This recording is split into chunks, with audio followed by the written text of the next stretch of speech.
todo animal ele tem, por natureza, por condição própria, ele tem meios de caçar e de se proteger. Então, por exemplo, uma tartaruga que é caçada, ela tem o casco que protege ela. Um leão tem os dentes e as garras. Todo animal que caça tem seus elementos naturais para poder caçar, e o animal que é caçado tem elementos naturais para se proteger. Nós, seres humanos, não. Nós nascemos desprovidos dessa condição e, por isso, naturalmente, a gente teve essa habilidade de desenvolver as armas. Então, toda arma, ela foi feita ou para caça ou para proteção, mas a real finalidade dela é ter o controle sobre a vida e a morte. Então, esse é o elemento central quando você está trabalhando com armas.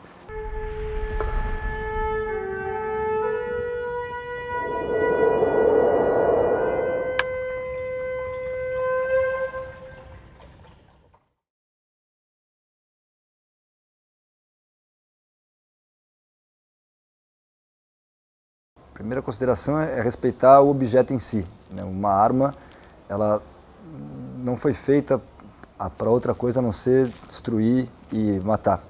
Então você tem que ter muito respeito por aquele objeto. Uma colher, você pode até usar uma colher para se tornar uma arma, mas uma arma é para ser uma arma.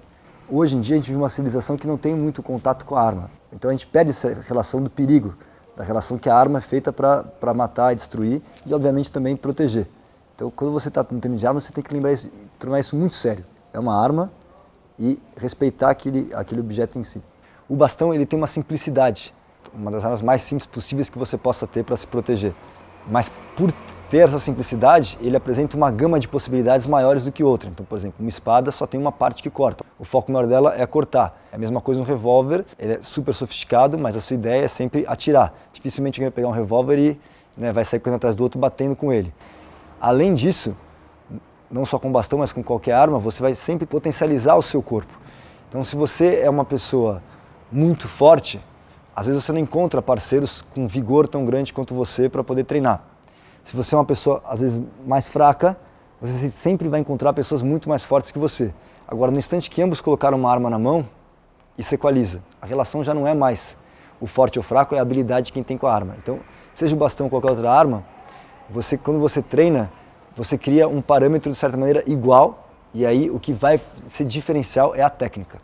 Então, nós seres humanos, se você lembrar, por exemplo, no filme 2001 Odisseia no Espaço, era um lago e os macacos disputando o lago. Quando o primeiro macaco cata um fêmur e dá na cabeça do outro, no Kubrick ele demonstra que aí começou o homem.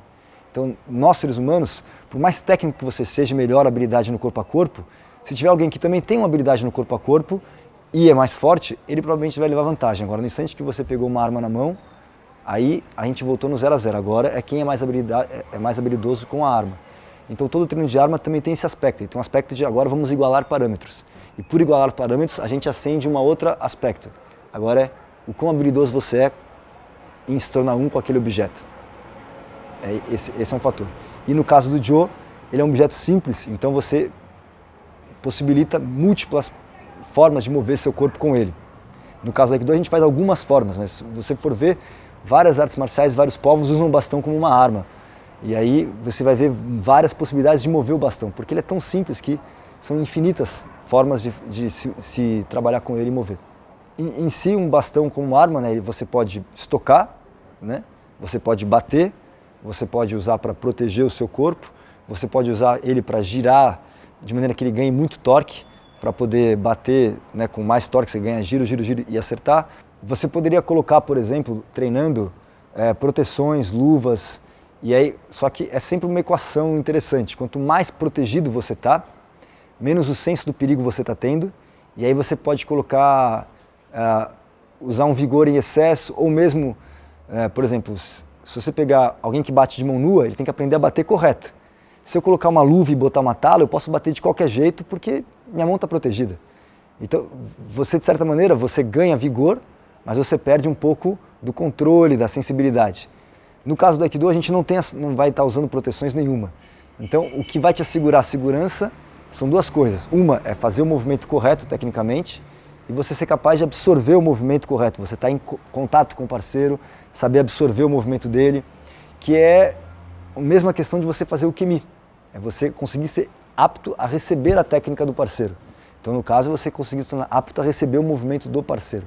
E, claro, para isso, também você executar a técnica correta.